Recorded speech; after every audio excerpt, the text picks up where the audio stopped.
After 4 months of violent protests resulting in the deaths of more than 120 people and hundreds of thousands of anti-government demonstrators taking their anger at President Nicolas Maduro onto the streets, the country is nearing a showdown. If Venezuela's freedom is worth death, we're willing to give our lives for our country. If they want war, that's what they'll have. A growing list of foreign nations has refused to recognize the new assembly. Here are people standing for civic rebellion. And today we finally have the whole world saying that there's a dictatorship in Venezuela that has to go. We've achieved what we've been fighting for years, division within the Chavez supporters. Venezuelan prosecutors have asked a court to suspend Friday's inauguration of the new Constituent Assembly over claims of electoral fraud. Si la oposición se sienta con el Consejo Nacional Electoral. If the opposition and the CNE have a meeting and they settle all the steps that were missed in the Assembly's fraudulent election, then the governors the people chose will win.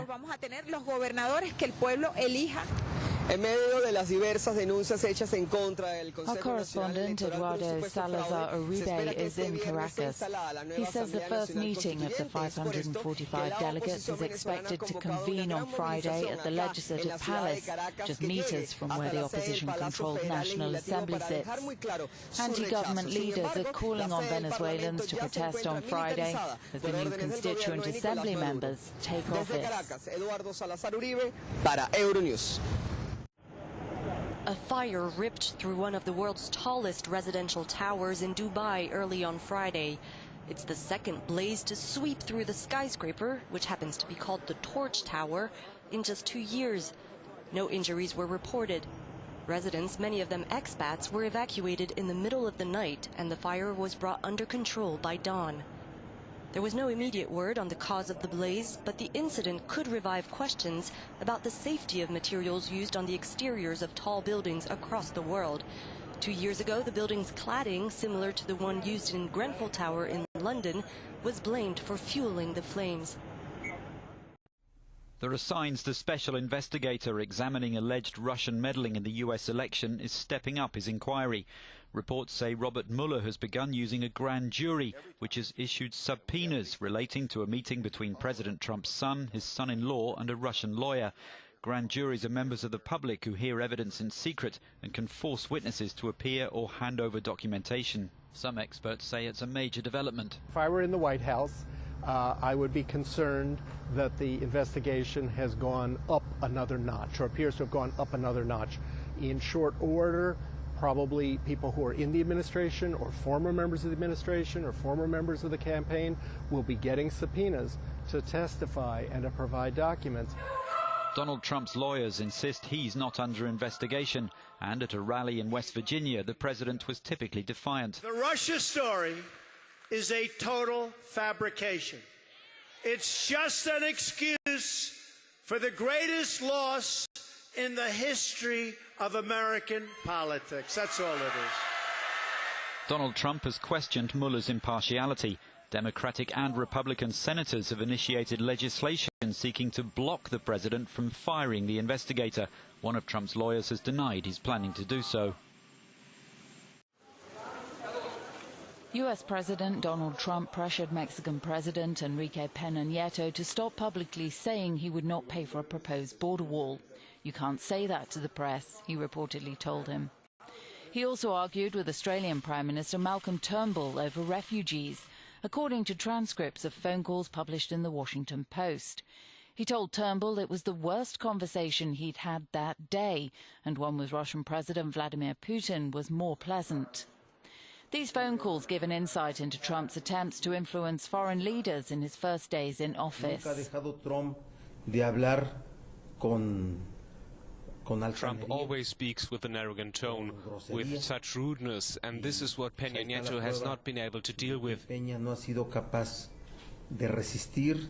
not been able to respond to it or to demand President Trump stop his insolence.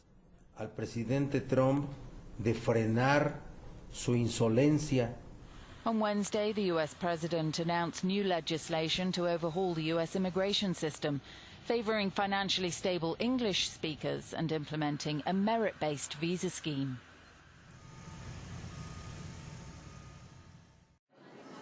2 men have been charged in Australia over a plot to place a homemade bomb on an Etihad Airways flight. Police say the explosives were flown in from Turkey. The device was disguised as a commercial meat mincer and taken to a check-in counter at Sydney Airport last month. An aborted attempt to place an IED on an Etihad flight out of Sydney on the 15th of July this year. At no stage did the IED breach airline security. The 2 men were arrested in raids across Sydney last week. They now face counts of planning a terror attack. Police say they had orders from the Islamic State militant group and had also tried to build a separate device designed to release poisonous gas in a public area. A British-based cybersecurity researcher praised for helping to stop a global attack earlier this year has been arrested and charged in the United States over an unrelated hacking case. Marcus Hutchins was detained in Las Vegas and has been accused of involvement with malware known as Kronos, which stole online banking details and credit card data in 2014 and 2015. The 23-year-old was greeted as a hero for apparently helping to stop the WannaCry attack, which infected computers, causing widespread disruption, including in the UK's health service, in over 150 countries. The charges filed in Wisconsin allege he created and sold Kronos on internet forums. Other researchers have reacted with surprise and skepticism. Barcelona attracts millions of holidaymakers each year for its sun-soaked beachfront and bustling nightlife. But some locals are growing fed up with tourists. In late July, a group of masked men targeted an open-top tour bus, slashing its tires and scrawling graffiti onto its sides. The message in Catalan read, "Tourism kills neighborhoods." The action was claimed by a group of radical leftists whose actions appear to be gaining momentum across Spain. Here in Mallorca, youths stormed a restaurant on the marina, armed with red flares and confetti.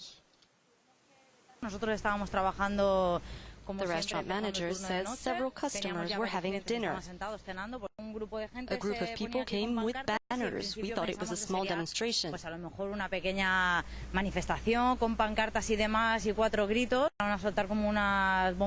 threw colored smoke bombs into the restaurant. And several girls wearing masks attacked the customers.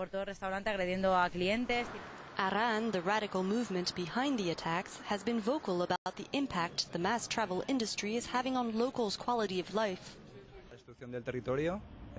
We want to denounce the destruction of the territory and the exploitation of the working class by the hotel industry. In no case was the action violent. Banners were displayed, confetti was thrown, and we've planned a series of actions throughout the summer.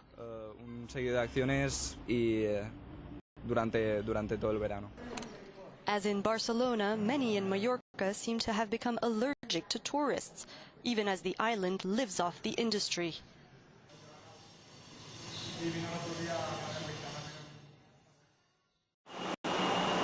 Italy has dispatched a naval patrol boat to Libya in order to help the country's coast guard curb the flow of migrants. The Italian Parliament gave the go-ahead for a naval mission, saying it had been requested by Libya's UN-backed government. But the move triggered angry statements from factions in eastern Libya that oppose the Tripoli-based government. The Libyan House of Representatives warns against the Italian state's attempt to export the illegal immigration crisis from its territory to Libya's. The return of tens of thousands of migrants will have a dangerous impact on Libya's security, economy and society. The Parliament also criticised Prime Minister Fayez Sarraj for striking the deal with the Italians. Sarraj's government has denied that, although Italian Premier Paolo Gentiloni says that they requested help from Italy's navy. The Parliament in Tobruk says having a foreign navy's vessels patrolling Libyan waters would be a violation to the sovereignty of Libya. After a surge in migrant arrivals from Libya at the start of the year, the numbers of newcomers to Italy has slowed. However, rights groups have warned that those sent back to Libya face abuse at the hands of traffickers. E deporte ta sigi depois de espaço comercial na continuação.